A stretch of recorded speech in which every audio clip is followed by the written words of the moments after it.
Hello दोस्तों, knock stock channel में आप सभी लोगों का मैं दिल से बहुत बहुत स्वागत करता हूं।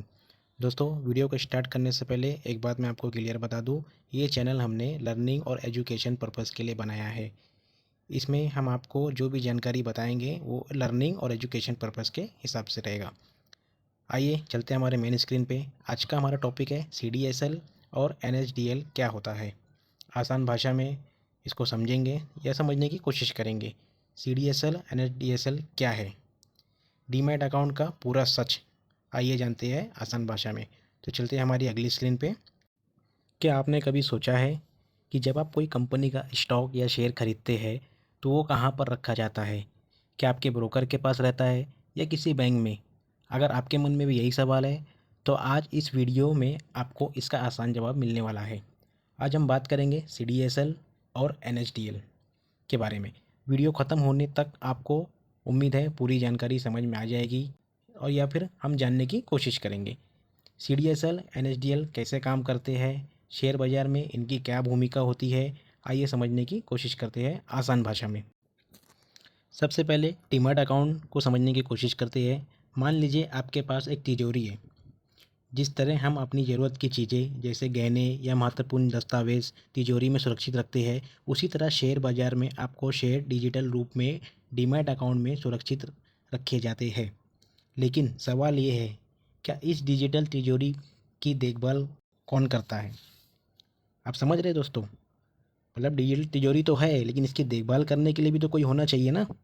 यहीं पर CDSL और NSDL की भूमिका शुरू होती है। उम्मीद करता हूँ आपको समझ में आ रहा होगा। आइए फटाफट चलते हैं नेक्स्ट स्क्रीन की ओर। CDSL और NSDL क्या है, वही सवाल दोबारा। CDSL और NSDL दोनों डिपॉजिटरी है, याद रखिए। सरल भाषा में कहें तो एक ऐसी संस्था है जो आपके शेयर, बॉन्ड्स और अन्य प्रतिभूतियों को डिजिटल रूप में सुरक्षित रखती है। आप इन्हें शेयरों का डिजिटल रिकॉर्ड रखने वाली संस्था भी कह सकते हैं। आसान भाषा में अगर आप समझना चाहें तो शेयरों का डिजिटल रिकॉर्ड रखने वाली एक संस्था है। फटाफट चलते हैं हमारी नेक्स्ट स्क्रीन पे। इनका काम क्या होता है? इनका मुख्य कार्य इस प्रकार से है। आपके शेयरों को सुरक्षित रूप से डिजिटल रूप में रखना, शेयर खरीदने या बेचने के बाद उसका रिकॉर्ड अपडेट करना, अपडेट डीमैट अकाउंट और मौजूद प्रतिभूतियों का सही रिकॉर्ड बनाए रखना, ये सुनिश्चित करना कि किस निवेशक के पास कौन से शेयर है। उम्मीद करता हूँ दोस्तों आप समझ रहे होंगे। तो आइए चलते हैं फटाफट अगली स्क्रीन की ओर। दोनों में अंतर क्या है? सामान्य निवेशक के लिए CDSL और NSDL के काम लगभग एक जैसे है।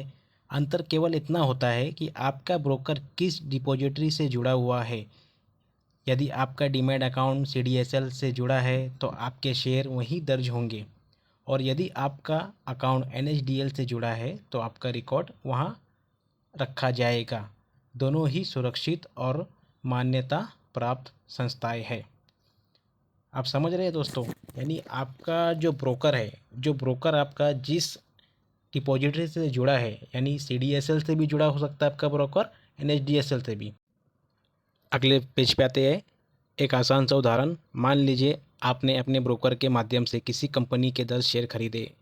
लेन देन पूरा होने के बाद ये शेयर आपके डीमैट अकाउंट में दिखाई देने लगते हैं।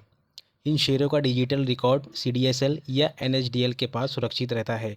यानी ब्रोकर आपके शेयर खरीदने और बेचने की सुविधा देता है, जबकि डिपॉजिटरी उन शेयरों को सुरक्षित रखने और उनका रिकॉर्ड बनाए रखने का काम करती है।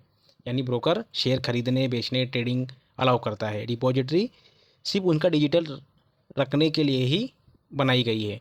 याद रखिए, एक आम गलतफहमी, हर किसी के मन में एक आम गलतफहमी रहती है। बहुत से लोगों को लगता है कि CDSL NSDL सीधे शेयर खरीदने और बेचने के लिए है। बिल्कुल गलत। CDSL से आप डायरेक्ट शेयर खरीद और बेच नहीं सकते, लेकिन ऐसा नहीं है। शेयरों की खरीद और बिक्री आपके ब्रोकर के माध्यम से होती है। CDSL और NSDL केवल उन शेयरों का डिजिटल रिकॉर्ड सुरक्षित रखने के लिए होता है। आइए समराइजेशन कर लेते हैं, हमने आज क्या क्या जाना पूरी जानकारी के साथ। डीमैट अकाउंट एक डिजिटल तिजोरी की तरह होता है। CDSL और NSDL डिपॉजिटरी है। ये आपको शेयरों और अन्य प्रतिभूतियों को डिजिटल रूप से सुरक्षित रखते हैं। शेयर खरीदने और बेचने का काम ब्रोकर के माध्यम से होता है। डिपॉजिटरी का काम केवल सिर्फ रिकॉर्ड सुरक्षित और व्यवस्थित रखना होता है। नोट कर लीजिए दोस्तों, ये बात याद रखिए, डिपॉजिटरी का काम केवल सुरक्षित रखने का काम होता है। दोस्तों उम्मीद करता हूँ आपको CDSL और NSDL के बारे में पूरी जानकारी, आसान जानकारी मिल गई होगी। अगर ये वीडियो आपको पसंद आई हो और इससे कुछ नया सीखने को मिला हो तो प्लीज़ वीडियो को लाइक करें और चैनल को सब्सक्राइब करें। Thank you.